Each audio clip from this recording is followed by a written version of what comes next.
I'm John O'Shea, visiting scholar here at the Engelberg Center, and while we're getting everybody settled, often, the moderator has some housekeeping announcements to make. I don't have any of those.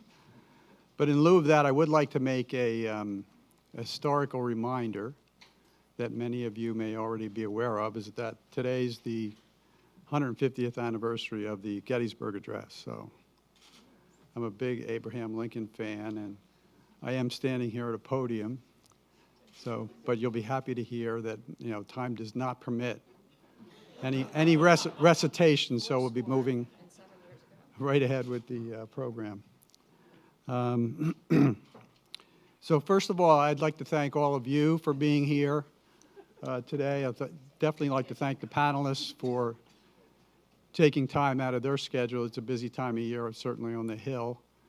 And I think the turnout today just underscores the importance of this issue to a number of stakeholders.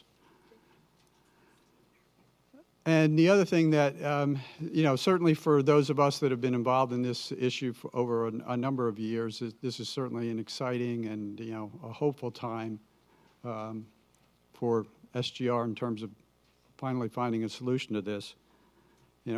Given the leadership from members of Congress like Dr. Burgess, who we heard from earlier today, and definitely the leadership of the committees of jurisdiction.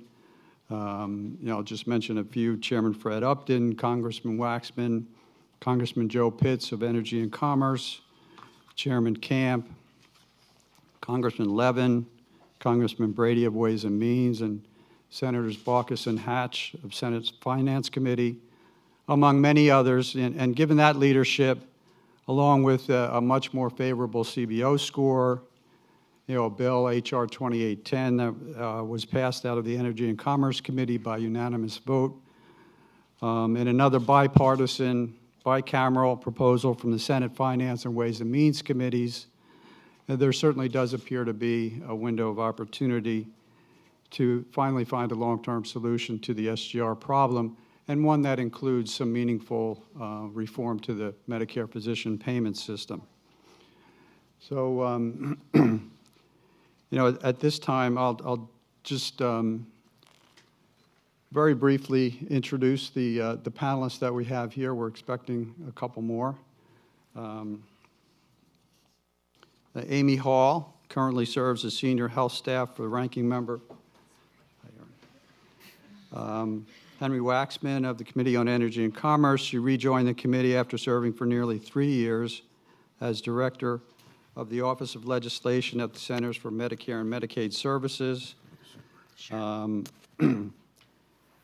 She also, from 1997 through 2009, worked on the Committee on Energy and Commerce. There she worked on various health care bills, including, and importantly, the Balanced Budget Act of 1997, Medicare Modernization Act, CHIP reauthorization. She's a 1996 graduate of the University of Delaware MPA program and a 1994 graduate of Wellesley College. We've got J.P. Polaskevich. He currently serves as Deputy Chief of Staff to the Honorable Michael Burgess. In this capacity, he oversees the Congressman's legislative agenda and acts as his chief advisor in all public policy. He also manages the Congressman's positions as vice chairman of both the Energy and Commerce subcommittees on health and subcommittee on oversight and investigations. Erin Richardson, professional staff member and health counsel for the Committee on Ways and Means, where she focuses primarily on Medicare Part B and Part D, health IT, delivery system reforms, and comparative effectiveness research. Prior to this, she was a legislative assistant for Senator Sherrod Brown of Ohio, and she's been a Winston Health Policy Fellow at the Committee on Ways and Means. She received her BA from Wellesley College, MA in Bioethics from Case Western Reserve, and JD from Columbia Law School. Dan Todd, Health Policy Advisor on the Republican staff of Senate Finance Committee. His areas of responsibility for the committee include Medicare Part B and Part D. And Prior to joining the Finance Committee, Dan spent several years as a policy expert in biotechnology field.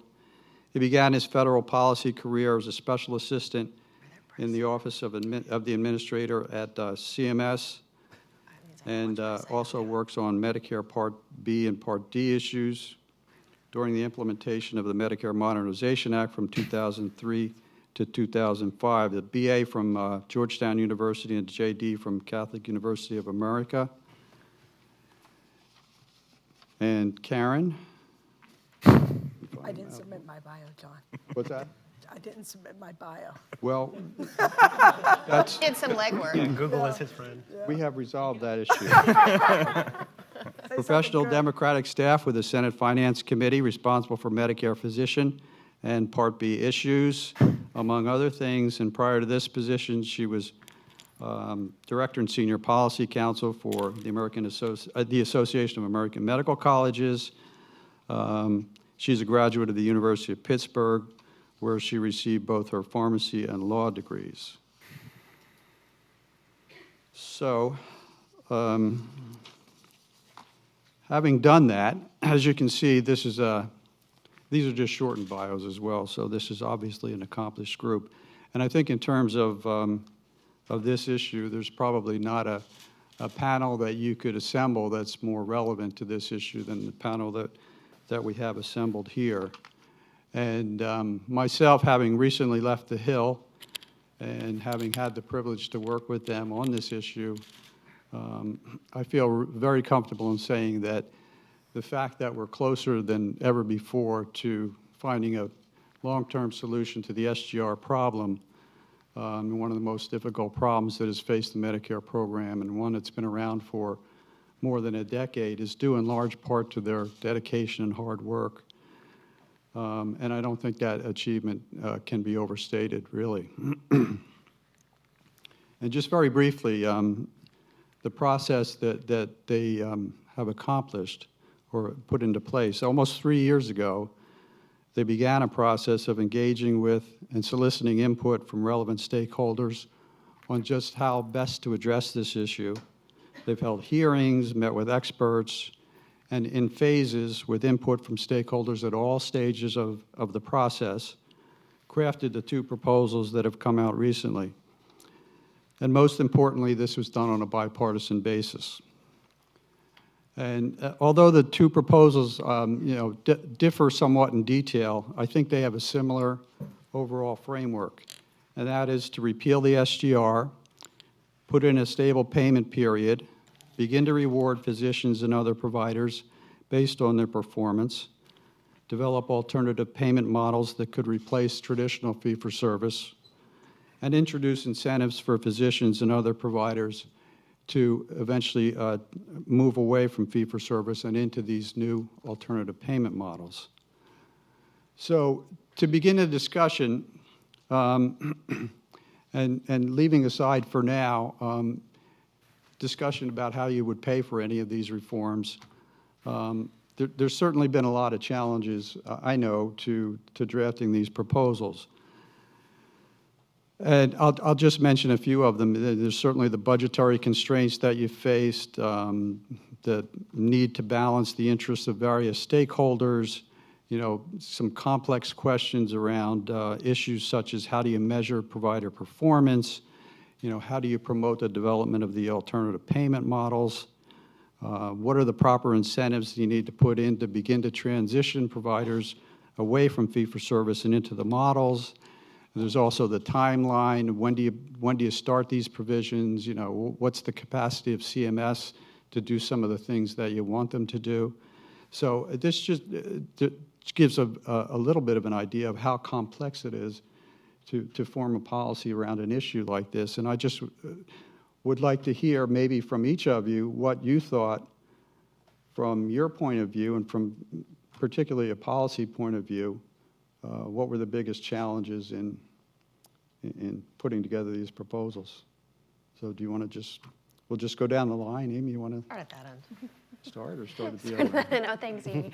The biggest challenges in putting these together, I think part of what we looked at was just kind of what the momentum looks like for it for the year. I mean, things change so rapidly, and what's the chances of getting something through this year? And if you don't get it through, what does it look like in the next year? And trying to work quickly, and listen to everyone's comments, but also, also kind of hold true to what our members, are want, and we obviously have varying degrees of what folks want across the spectrum. I think, from our perspective, it was, I think, very helpful for Energy and Commerce when they put out forth their proposal. It gave at least the Ways and Means Committee a very good chance to look at all the comments that had come in to that proposal, and what people were saying, and take meetings on those over August and September, and really look at, okay, what are folks asking for? What can they work with? What do they like in that proposal? What don't they like? What do they like about the current systems that we have? What don't they like? And really take those and try and shape something going forward that move forward. And that was, I thought that was maybe not as a difficult thing, but we took something that was a potentially difficult thing and turned it into a really good thing. Yeah, and obviously, thanks for having us. And this is a great venue, and we see a lot of folks that we've talked to over the last several years in the audience here. So it's good to see everybody, and we're still standing, which is one of the challenges. One of the things I think we struggled with is that it's a national program. You have an agency that is somewhat resource strapped, and as you're dealing with specialists or you're dealing with primary care, one of the challenges that we have is that it's got to be operational at the national level with CMS, and you have to take the physicians where they are. Some have made more advancement. Some specialties have made more advancement than others.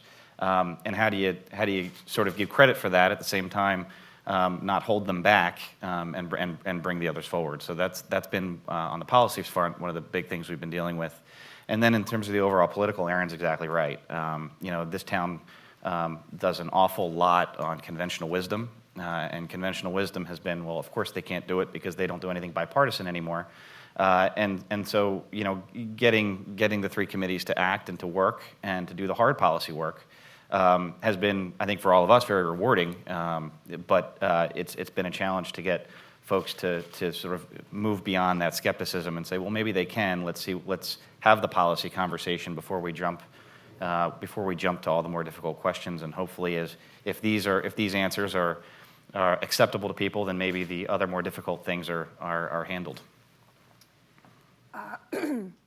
Yes, thank you also for having us. And I should be remiss if I didn't say, and I don't know if you mentioned, John the Brett Baker from the Ways and Means Majority isn't here and was a key partner in all of this, all of the discussions. So he would normally be here, except he has a conflict. It's not coming? No. Okay. You did not get that email. He has a major conflict on the Hill, so he sent apologies. But I also just want to quickly thank two of my colleagues who are in the room, and you mentioned that Erin was a fellow, and we get so much work done on the Hill with the help of fellows and interns. And I have Colin Goldfinch and Steve Jenkins, colleagues with me at the Senate Finance Committee, who really came in here in August and September during the end of this and really helped bring this policy along and did a lot of the logistics that we need to be able to get something out. I think Erin and Dan summed it up well. Without Energy and Commerce really coming out and pushing, I think we all had plans on the books to do that this year. Certainly on the Finance Committee, we had done roundtables 2 years ago. This past spring, we had 2 more additional hearings. Senator Baucus and Senator Hatchett sent out a letter asking for a request. So we certainly were on that path. It certainly helps when you have a committee that comes out and says, here it is. Here's language, here's words, we're passing this. And it moved everybody else, I think, and helped to speed up the timeline. So I think we're grateful for that, and also provided an important framework that we could build off of going forward. In my mind, one of the challenges, Dan alluded to it, is this juxtaposition between the fee-for-service world and the alternative payment world. Everybody wants to move off of volume. We talk about volume to value.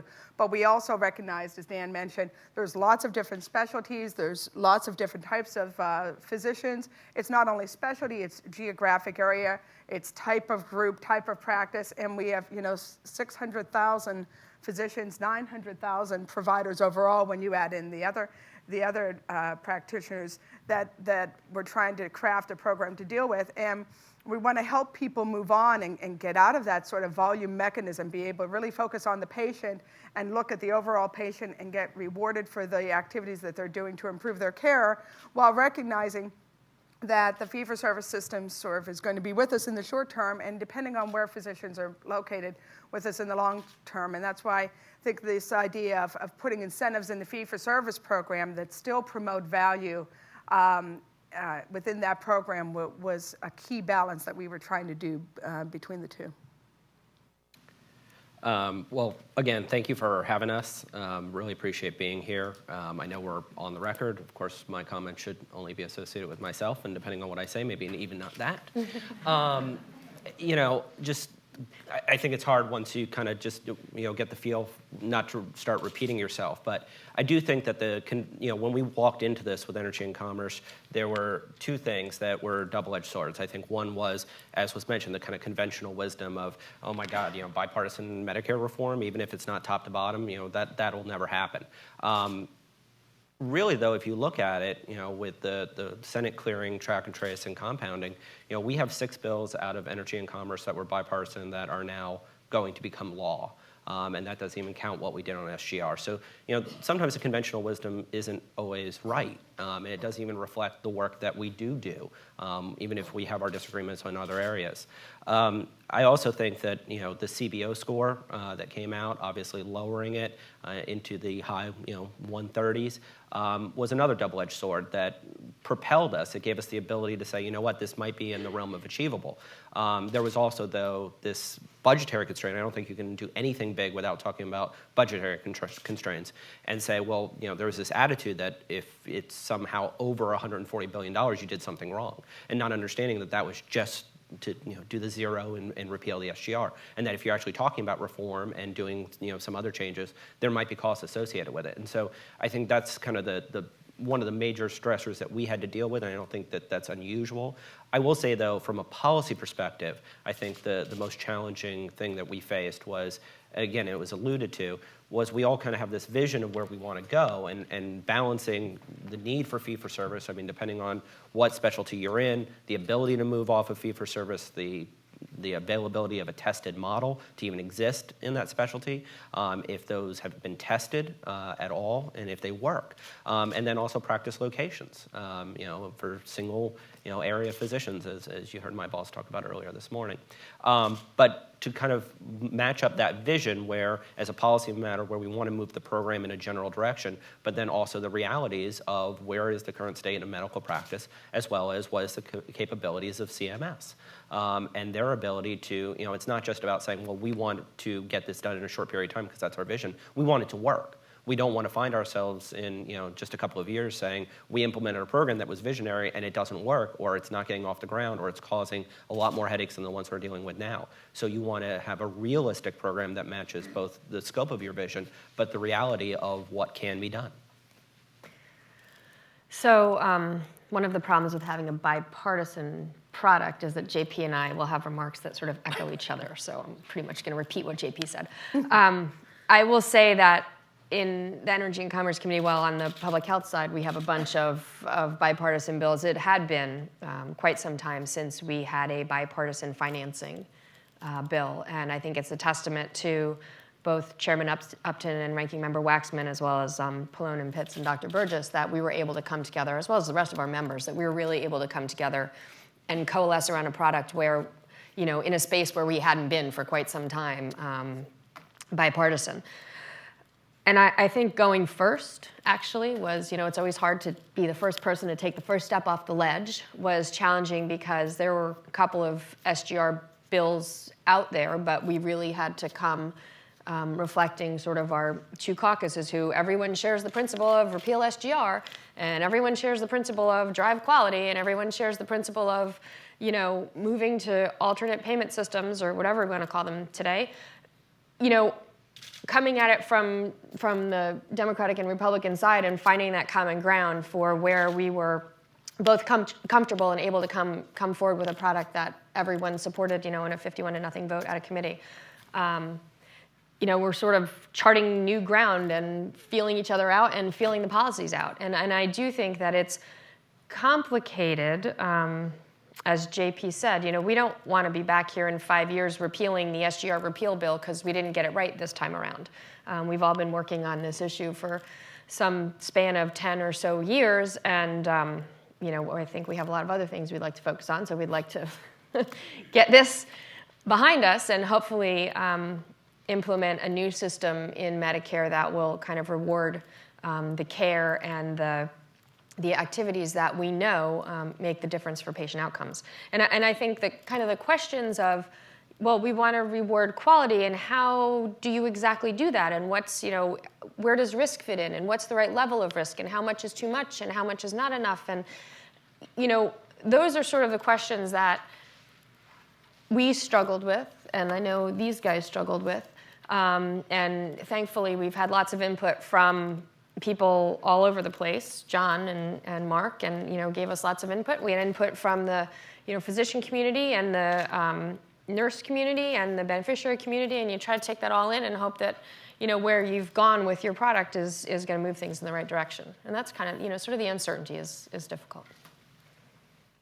No, that's great. I think that really gives us some insight into how difficult it is to really come up with a policy, especially on an issue like this. I mean, it's really complex, and certainly if it was easy, it wouldn't be still around after a decade.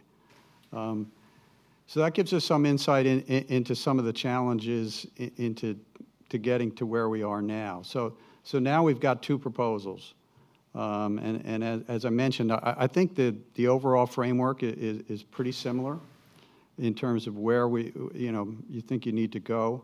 There's certainly some differences in details. And I wonder if you could maybe each comment on what you see as now the challenges going forward, in both the policy challenges and maybe how you see the legislative process, how that might work from here going forward, and especially in terms of if we want to get this done by the end of the year. Well, I would start by saying that when we put out the Ways and Means Finance Bill, we asked for comments and submitted a deadline, and we got a lot of very thoughtful comments back. It was not a lot of time, but people were really terrific about really thinking through the ideas that were put forth in that bill, and we're now going through those comments, and we spent all of Sunday going through them and really seeing what can make the product better.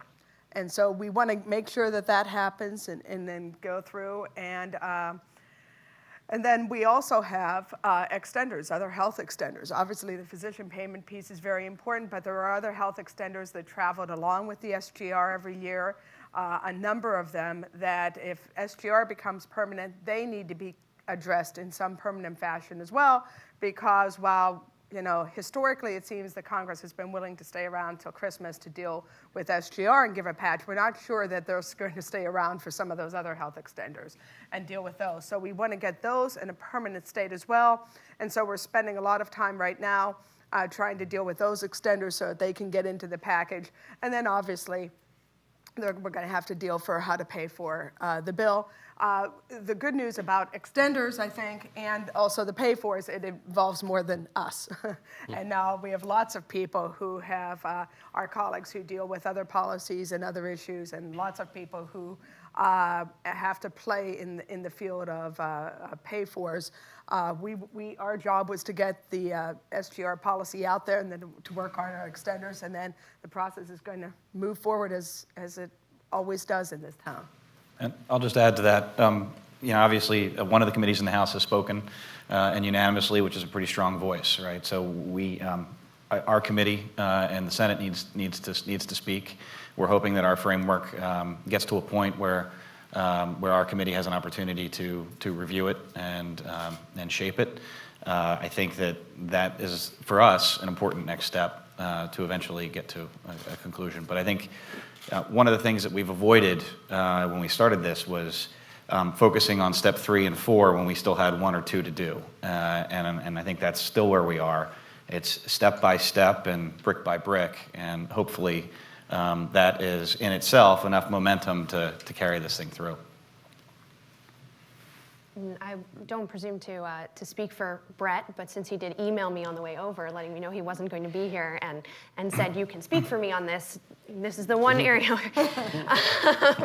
where I can speak for him. I think he would say if he were here, and I say sitting here that the committee, the Ways and Means Committee, is very committed to moving this across the finish line. Obviously, we have to get to a place where the policy feels right for our members, for what they feel is important and what they feel has listened to the community that has written in and has given stakeholder comments, and what they think will move us forward. I am hopeful, and I think thus far we've done a fairly good job of the members being in a very similar place on both sides of the aisle. I hope that continues as we move forward. In terms of what the process looks like in our committee, I think obviously we would like to have a markup. What that looks like timing-wise, I don't know, and he's not here to tell us. So, but we are hopeful that will move forward quickly. And then, obviously, once we do have something out of our committee, we'll need to, work together with our Energy and Commerce colleagues to blend those proposals. And like they said, we did start off of that framework. They have a very similar framework. They're going in the same direction, and then kind of what that looks like for the House product, then moving forward. Yeah, I think that pretty much sets everything up. I think that the only challenge going forward is not the will to do something. I cannot state enough how remarkable it is that we've come this far. And granted, over the 10 years, it doesn't, we've set the bar kind of low as far as actual repeal and replace plans for SGR and Medicare reform. So it looks pretty easy to sail over Olympian style, the bar. But we've done it, and we should encourage that. And I think the Senate working its process is going to be key to this. Obviously, the biggest challenge we have is the schedule, but because we are all headed in the same direction, that we do have similar visions of where we want to take the system, it's really the will of our chairman and our leaderships on both sides of the Capitol to get us in a room and talk about this. Because we are not in radically different places. There are significant differences on details, but we can work that out. That's why we make the big bucks, right? But it's really that the process needs to continue to move forward as quickly as possible because of the pressures of the schedule. And I would just say that I think all of our bosses are very committed, incredibly committed to getting this done this year. The two biggest challenges I see going forward, sort of process-wise, are obviously, and I think it's a sort of global problem, offsets. We're going to have to come to some agreement in some way, shape, or form on offsets. And, we may be able to come to agreement on offsets, but we may hear a lot about unhappy customers on the outside, or we may not be able to come to agreement on offsets, and we still may hear from unhappy customers on the outside. So I think that's one challenge that we have to deal with. And I think the other challenge is recognizing that, it's impossible to craft a perfect bill. Mm-hmm. And while we do our best to take the input from all parties, there are always going to be people who don't like some aspect of whatever it is that we've put together. And, I think at this point it's really important for the community to kind of rally around the need to get this over the finish line and recognize that, what an enormous achievement repealing and replacing the SGR will be, even if every dot and tittle underneath isn't, what everyone has maybe hoped for, right? So I'm the downer. no, you're not.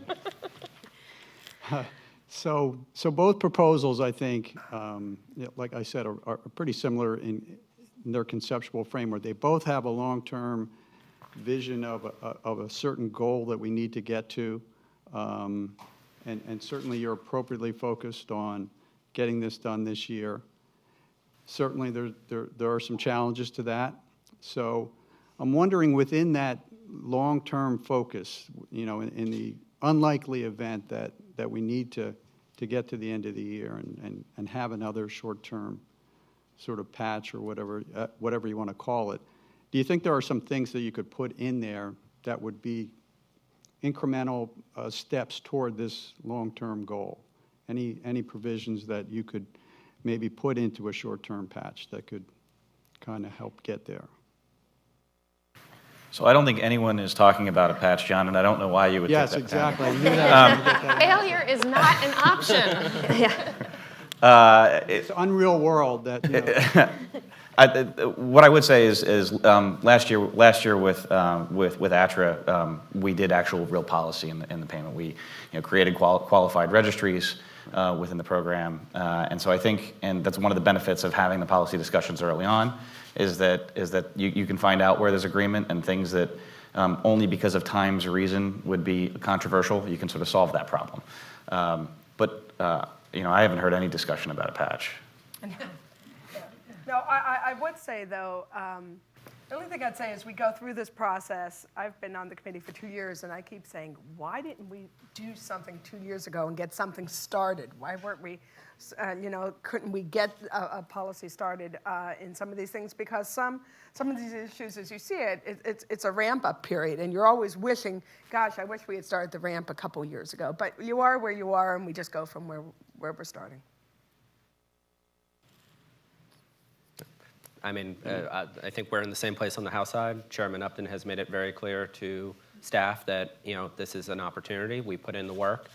We have acted as a committee in a strong bipartisan fashion, and that we should keep all eyes towards the goal of the end of the year and a permanent replacement, and that that is our direction, and no other questions about it. So.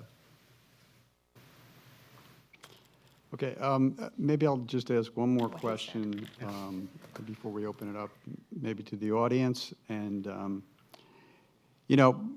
both proposals have provisions to move into these alternative payment models, but then there's also, a lot to do with the existing fee-for-service system and certain improvements and certain things that could be done to the current fee-for-service system. So I wonder if you could comment on what you kind of see as the role for fee-for-service going forward versus the movement into these alternative models. I'll start. I mean, I think that people talk about moving away from fee-for-service, value over volume, and a lot of our members are there, and folks want to move in that direction, which is why in the framework that we put out there is such a strong push to move in that direction. But I think we recognize that wasn't going to work for all folks right now, and we wanted to meet people where they are, and a lot of folks are still in the fee-for-service system, and that a lot of folks envision themselves potentially being there for quite some time because maybe the models that we have right now aren't right for them, and we need some time to let those grow. And so we wanted to give the option of, if you're ready to move ahead, if you want to move ahead in these alternative payment models, go for it. We will give you the support you need. If you are not there yet, if you need to stay in this fee-for-service world, if that's what you want, we will try to make it robust. A more robust, more value-driven system where folks could do well within that system, but remain there, if they needed to remain there in certain areas for a while. And you envision certain types of medicine that may not be able to move. I mean, I don't know if we'll ever get to bundles for the emergency room. Certain types of things that may not make sense. And so we didn't want to just move ahead without having a glide path to get there. And I think just to add to that, the fee-for-service system remains the underlying piece of any of the new payment models at any rate. It's the accountable care organizations are predicated on fee-for-service payments, and medical homes are predicated on the underlying fee-for-service payments. And, we need to make sure that we are paying accurately and appropriately for the services that are being provided, and you can't have accurate bundles unless you know what the pieces are underneath. So in addition to Erin's point about, we may not see every single provider or every single provider type fitting into a model, or may take some time to fit them into a model, you still have to think about the fact that underlying all of this, the fee-for-service system is still there. Anybody else? We're being hissed at. I know. Well, I think that, and part of this is also, again, we kind of the vision gets ahead of us sometimes of, as Amy, accurately pointed out, we have to remind ourselves fee-for-service plays a role in a lot of the alternative payment models that are out there right now. Now, maybe in the future there will be, more advanced ways of delivering care, and I think the private sector is doing some amazing things. But we, again, have to be very realistic of where can we learn from the private sector and some of the things that have been tested. Where are the parallels workable? Where are they not? We have to be able to provide service across the country in all provider settings among all specialty and practice types. So that is something that we have to kind of keep in mind, and that we want to create the environment where through statute we are not saying an alternative payment model 8 years from now must look like this. We didn't want to suppose in the ENC product what things would look like in 8 years. What we wanted to say is we wanted to create an environment where if someone had an idea, 1,000 roses can bloom in the garden. That you provide the opportunity for people to experiment in different ways and bring those results back to CMS. I'll also say, obviously maintaining fee-for-service is very important for my boss. Again, there are going to be practices that are going to choose to practice that way, at least for the foreseeable future. There are going to be individuals who really cannot, given technology today, practice in any other way. They're near their end of their careers. The last thing we want to do is provide a disincentive to have physicians stay in practice. What is the most important thing is that it doesn't need to be a fee-for-service, a robust fee-for-service model. What you need to, though, is have a predictable fee-for-service model, where it's not every year you wonder what is going to happen to fee-for-service. So I think the most important thing is, as much as we incentivize and say we want to drive providers into new care models and to test new care models, that there is a underlying predictable fee-for-service model that is always there to retain physicians.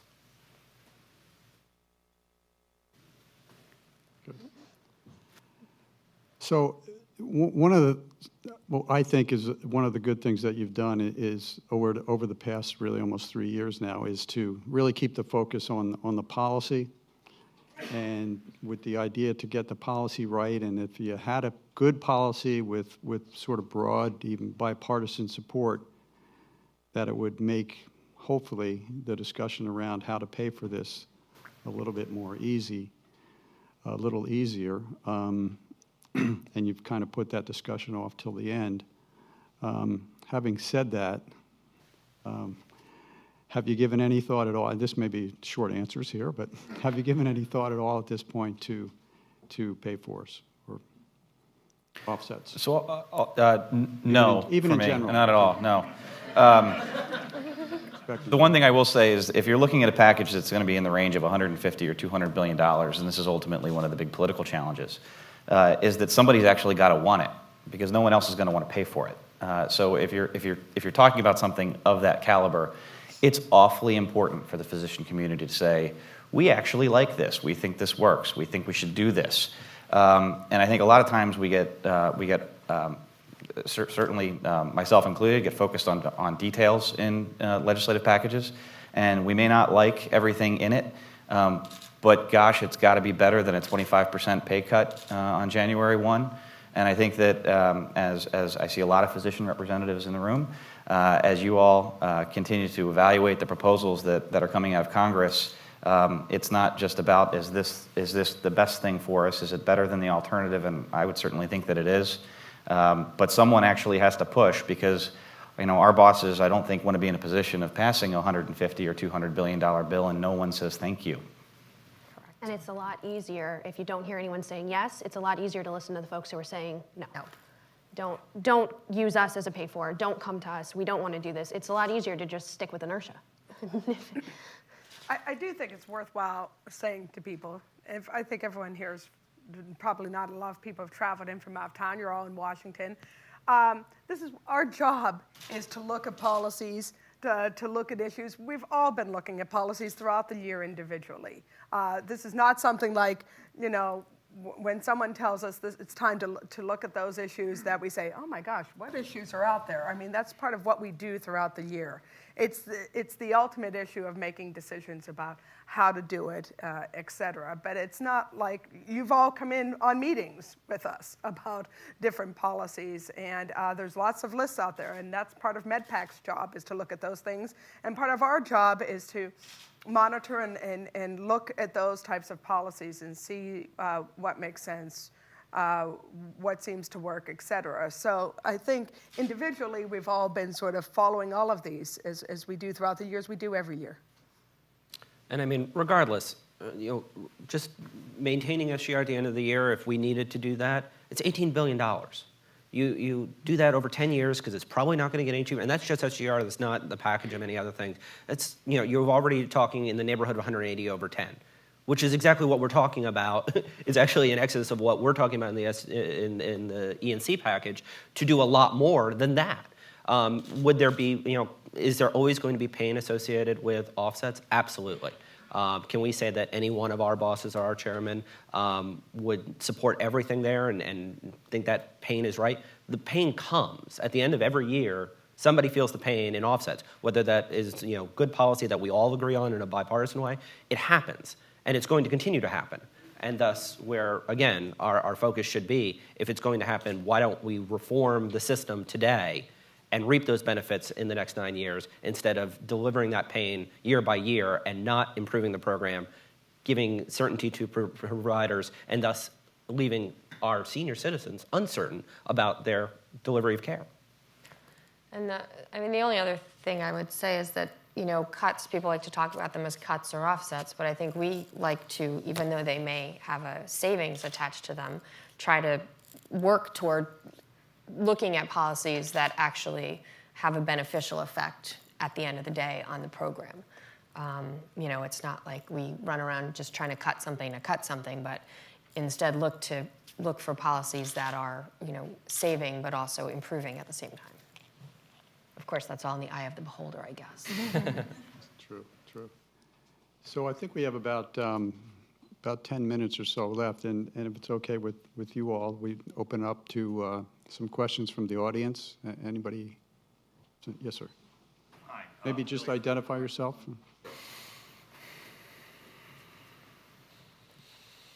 Bill Signer with the Carmen Group. Thank you all for doing this morning. It's been very helpful. I have a question regarding the Ways and Means and Finance proposal. Under the incentive payments for the fee-for-service part, there are incentive payments for 8, 9, and 10%. What I'm trying to understand is, are those withholds or add-ons to the payment amounts? Well, do you want me to explain this? I've become the de facto explainer of this policy. So we were not planning to. I don't think we were envisioning operating as having it operate as a withhold. I think we had heard a lot of comments over the past few years that was not amenable to a lot of folks, that they were looking for us to come up with something that was a little bit different than that, a little more palatable than that. I think people were nervous about, if I'm supposed to be paid $100 for something, I'm getting paid $92 all year, and then after the end of the year, and then maybe 6 months later, I suddenly get all that money back, and then maybe then some if I've done well under the program. And how am I supposed to plan for what that looks like every year?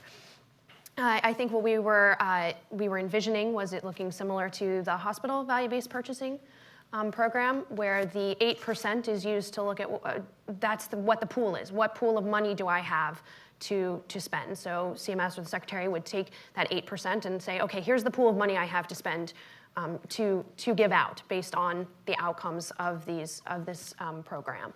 So not meant to operate as a withhold at all, but meant to be, what does the pool look like of money? Does that help answer part of your? Well, is that an additional pool, or is that, let's say you have $100 million being paid out right now. Right, so it's 8% of the pool, of the expected expenditures. Of the expected. Yeah, the expenditures, yeah. So I'll add to that. Importantly, one of the things that you have in current law is negatives for failure to report in the PQRS program or the value-based modifier at 2% and meaningful use compliance.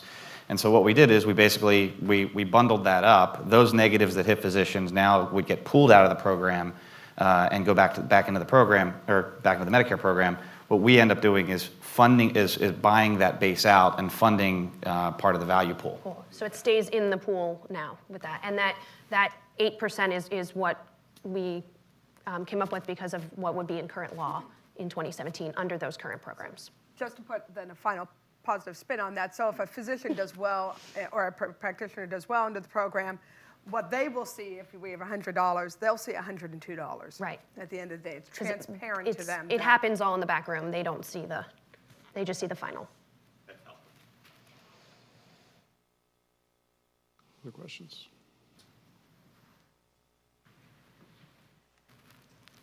Hi guys, Courtney O with the Society of Thoracic Surgeons. This is actually my ideal, is seeing all of you guys sitting up there. I mean, I think that you've done a tremendous amount of work this year, and I just want to say thank you again. I know I've told you all individually, but thank you again.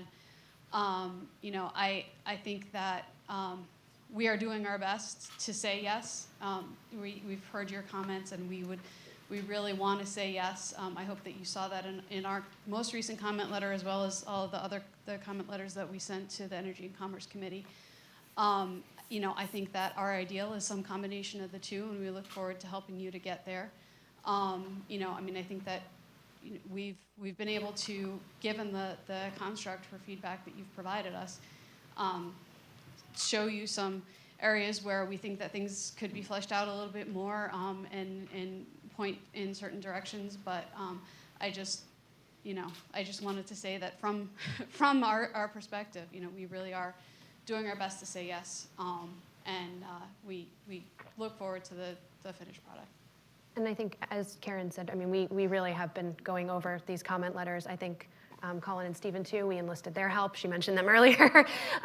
We really have been going over all of these letters, and what things can we do? What points have people raised? I mean, some people raised things that we hadn't necessarily considered or thought, oh, wow, we didn't consider it in that situation. And we really are trying to do the best that we can to address all of those comments to the extent that we can. There's a woman in the very back. Thanks. Alicia Alt with Internal Medicine News. I'm wondering if you could comment on the time frame for the Finance Committee markup, which Congressman Burgess mentioned this morning, and also if that means you would have the pay-for discussion wrapped up by then. I'll let the majority handle that. I forgot to mention, we have the news that these comments also are my own, and That's right. off of the committee. That goes for all of us. and off the record. And if there needs to be a quote, please see me after, and we can deal with it through our press team. So, Dan mentioned it. Our committee wants to weigh in on this. Senator Baca, Senator Hatch wants to move it. The other members of the committee, there's been several meetings throughout the year to talk about SGR, wanting to move the path forward. It is a path forward that's decided by multiple factors.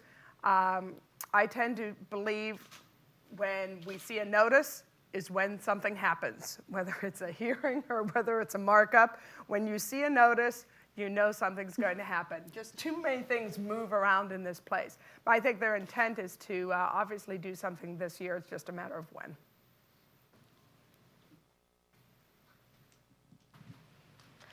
Hi, my name is Rachel Gandel. I'm with the American Congress of Obstetricians and Gynecologists. First, I wanted to echo Courtney and thanking you so much for all of your work on this and your efforts, and we really do appreciate it. In fact, our members are with the AMA House of Delegates groups going up with their state delegations today to meet with their members of Congress with the unified message that we really want to get this done this year, and we want to see this cross the finish line. And your bosses and the committee chairs and ranking members are clearly very committed to this, but one thing we haven't really heard about is the House and Senate leadership overall really talking about this and making this a priority and putting it on their calendars. Can you speak at all to their commitment to this? Have they expressed any interest to you in getting this done? Thank you. I would just say, to be honest, at our level, I would say we've mostly had our heads buried in trying to get the policy. Dan mentioned it. We're doing one step at a time. I think I haven't been looking lately. Other people may know better. I think everyone has expressed an interest in repealing the SGR and getting this behind us. I think that's a uniform effort in moving this forward. Yeah, I sometimes get in trouble for speaking for Senator Hatch, so I'm certainly not going to speak for Leader McConnell.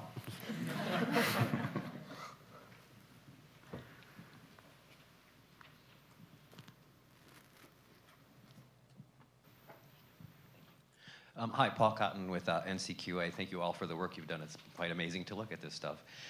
Question is how you would deal with some of the demonstrations that are underway right now that have moved towards paying for value instead of volume, and some of them are set to expire. Some of them are doing things that are a little bit farther out from fee-for-service than what the bill does.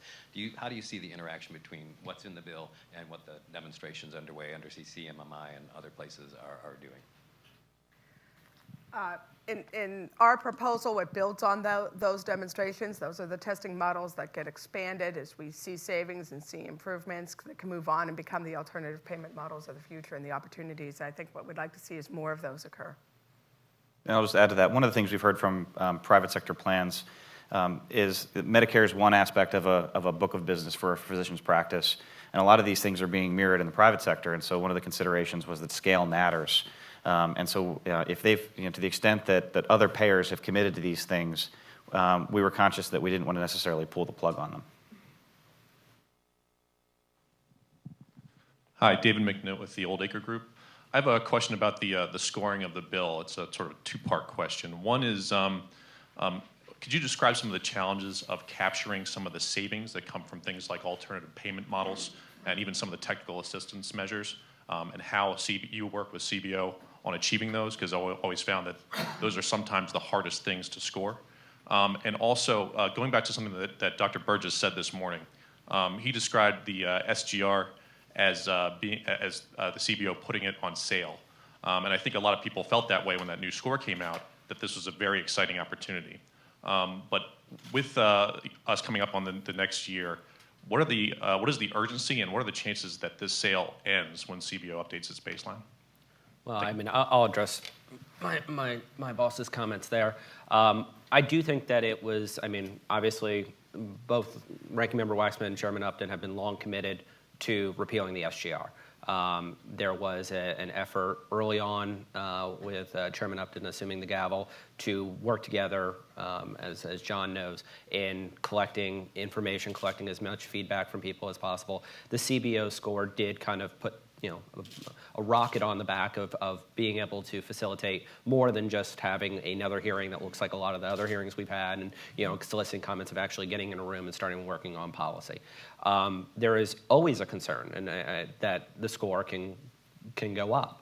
I think that what my boss referenced is some of the various theories, overall economic spending, the role of consolidation, the spending between A and B, that there are many different factors, and MedPAC doesn't fully have their hands around all of the reasons why, but it doesn't really matter. Again, it's about keeping kind of our eye on the prize of saying, look, this gives us the standard baseline, and again, I think it's a double-edged sword because it is only a standard baseline to build off of in overall payment reform. That obviously we do have to keep fiscal restraint in mind, but at the same time, it's a reasonable baseline compared to where we were just a couple of years ago to build off of. But that foremost, instead of being obsessed with the idea of it could go up, let's just assume it will, and that could harm the work that's already been done. So let's keep the progress moving towards the process, working on both sides of the Capitol to get something done as soon as possible. So to keep things on track, I think we'll have to leave it there. And certainly heard some good things from the panel, and I'd like you to join me in thanking them for both being here today and for the great work that they've done on this issue. So thank you very much.